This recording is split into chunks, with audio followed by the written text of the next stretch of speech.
Hi guys, ano ba kaiba ng mga bata noon sa bata ngayon? Ito guys, sa mga subscriber ng aking Tamiya RC project, kaya dapat basta sa vlogger. Balik na tayo sa ating topic. Ano ba kaiba ng bata noon sa bata ngayon? Kasi yung mga batang 90s na katulad ko, o batang 20s, pinakamilang o namulat sa 21st century o 2001, dito 2000. Yung mga bata noon, wala namang access sa social media, wala namang access sa Facebook, sa YouTube, Google, TikTok, at iba pa mga social media app na sikat na yon. WeChat, WhatsApp. So, pinagkaiba ng mga bata noon, kasi pinakalikayaan, okay? Ikaw lang ng Tamiya, okay na.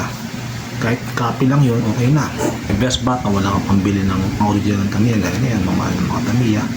So, wala kang budget sa ganun.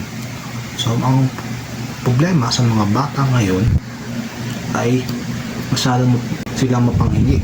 Bawa, kasi mga bata ngayon, hindi na sila napag-usap through personal. Nakapagkita sa isang place, nakapagkita sa isang coffee shop, may pag-conversation, may mga bata ngayon, masunod sila sa mga messenger. Sa mga experience, so, yung mga bata ngayon, ay hingin ang gusto nila. Yung bata noon, ang hingin lang candy, okay?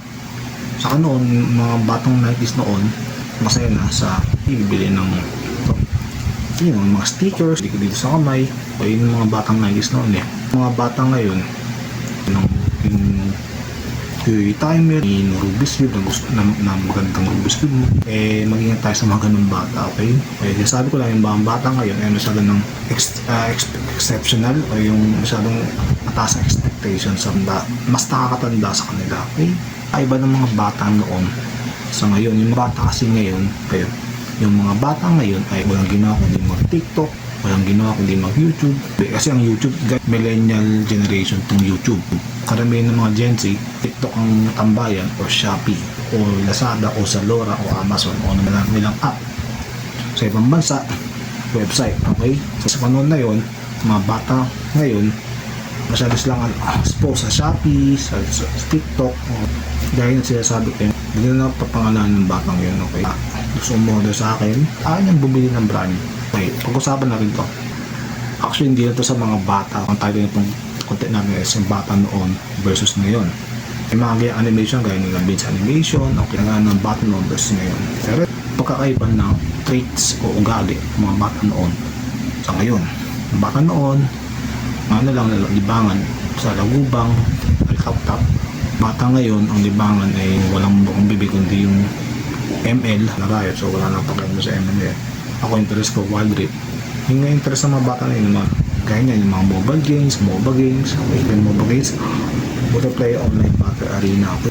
So yun pagkaiba. Yung mga bata kasi ngayon, yung makapal ang mukha para minsan mas natanda sa kanila. Yung sa akin, ngayong example ko, create tayo. Tapos ikaw sasagot mong shipping ng laptop. Ito maganda yung experience. Ano ka ng experience sa pag-sell sa Facebook?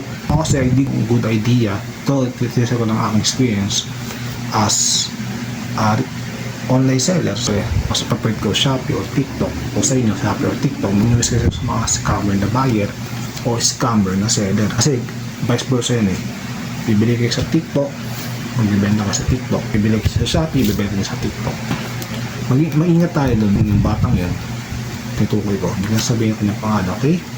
Yung batang yun, basta kung anong meron ako, hindi ko na ginagamit. Alam nyo, hindi na ako interesado sa speed cubing.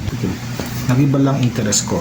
From speed cubing, punta sa Tamiya RC, dati napunta sa Tamiya backstock category, as magiging pro stock category, Baymax, okay?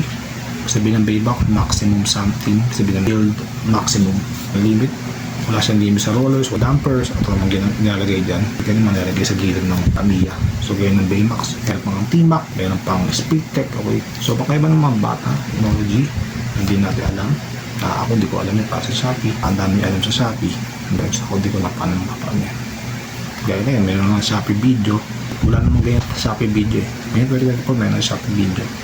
Kasi nagsimula sa TikTok, tapos na malay niyo, isang company lang ng Shopee at hindi natin alam, okay? Dahil ang Shopee ay pag-maari na Shenzhen company. At ang TikTok ay may-ari din ng mundo. Ayun na sabi nila, okay? Anyway, daming company na So yung nga, yung ating vlog sa bata ngayon, ang part 2 nitong video ito. Salamat sa pag-subscribe sa ating channel, ERC Project. Okay, gawa pa tayo ibang content about sa ERC. So ano yung cost and expenses sa pag-build ng Tamiya RC, ano mag-convert ng isang Tamiya sa isang RC kit, ano yung mga kailangan mong materials, kailangan mong steering system, magastos ba to o mura lang. Okay, malalaman nyo yan sa next ating episode of 3 guys, next soon sa ating vlog.